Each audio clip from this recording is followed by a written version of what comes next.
Hello, linear algebra students. I want to talk about Rn being a vector space and whether a subset of Rn is a subspace.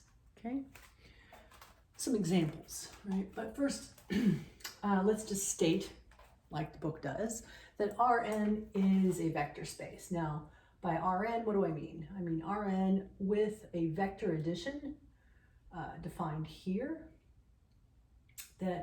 So if Rn is an n-tuple of real numbers, okay, then two vectors x and y in Rn can be represented this way, and by adding them, vector addition is defined this way, that you simply add them component-wise, right?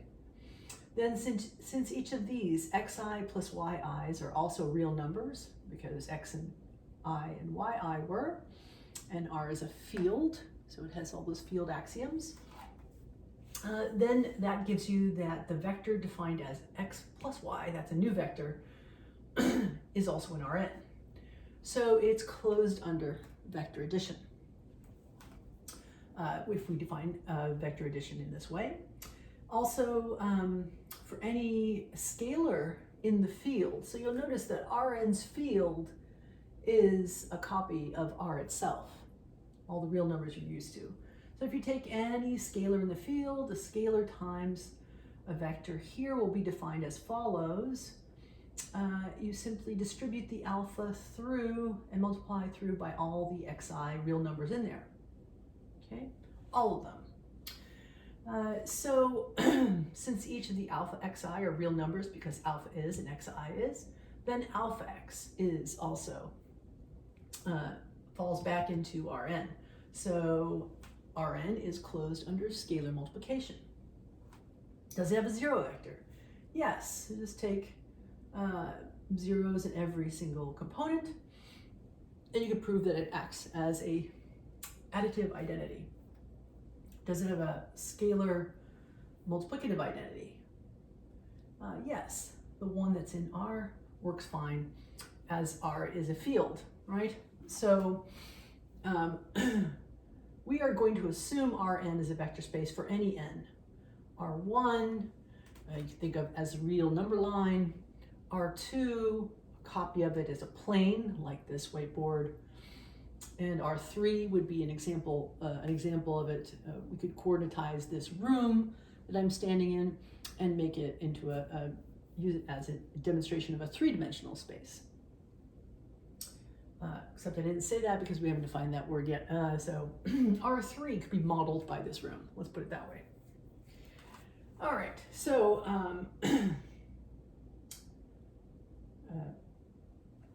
so for purposes of easing notation though, I do want to get you all used to this idea. Instead of, sometimes when people are, when a publisher is typesetting, it's very convenient to write vectors in Rn as an n-tuple. So that means like with parentheses around it, written horizontally. But for the purposes of easing a lot of notation and the mathematics for us later, you will often see us use for a vector in Rn an n by 1 matrix, okay? An n by 1 matrix gets called a column matrix sometimes, and you'll see why that is true as well. You're a Math 2318 student. We assume you've had college algebra, as well as trigonometry, pre-calculus, and Calc 1. So we assume you know how to add matrices of correct dimensions and that you know how to apply scalar multiples of them. That certainly is in our college algebra 13-14 course. So you're going to be seeing us using a lot of matrices soon. All right, so now let's talk about some examples of an Rn and asking questions or proving or disproving that they are subspaces themselves. So remember the difference between the word subset and subspace. Yeah? Okay. So, can you guys see all that? Yes, I think you can. All right. So for example, S1, I'm just calling it that. It's a subset of R2. A bunch of 2x1 column matrices with real entries, X and Y. By writing this, by saying this is in here, I'm saying that all these X's are in R and all these Y's are in R. So it's a set of all such vectors in R2 such that if you square the first component, add it to the second component, square the second component, you get a 1. Well, x squared plus y squared equal to 1 in the plane is this circle, right? So what do we mean by this set of vectors? Hopefully you've had a little bit of physics in your life and somebody has put vectors in front of you at some point, represented by arrows. This kind of representation helps in some instances, helps mathematically in some instances, and in other instances, that crutch doesn't help, it hinders. So, but it is true that vectors in R2 get represented by arrows. For example, if I wanted to talk about S1 here, I would draw that unit circle, but that's not exactly what S1 is. S1 is a bunch of vectors. For example, V and W are vectors who, if you square their components and add it together, you'll get a 1. Right? And I'm also trying to bring you back into your trig days because we're going to be using trig quite a lot. You might need to revise that. So now notice I'm drawing a distinction here between the vector square root of 2, square root of 2, represented by this blue arrow here, okay, versus the point square root of 2, square root of 2. Okay, so the point is I'm symbolizing by a pair surrounded by parentheses, so it's an ordered pair, it's got to be in that order, versus the vector. Okay, here's another one, W, negative 1/2, square root of 3 over 2. You recognize the nice sides of a right triangle that makes. It is another vector in S1. So what is S1? S1 is a set of all such vectors whose heads are on the unit circle. Okay. Is it a subspace of R2? So remember, you have to show, first of all, that something is a subset. Yes, that's true here, of something which is a vector space. R2 is a vector space. But the 0 vector of R2 does not belong to S1, right? 0, 0. If you square that plus that, you get a 0, not equal to 1. So S1 does not contain the 0 vector. To be a subspace, you have to contain the 0 vector.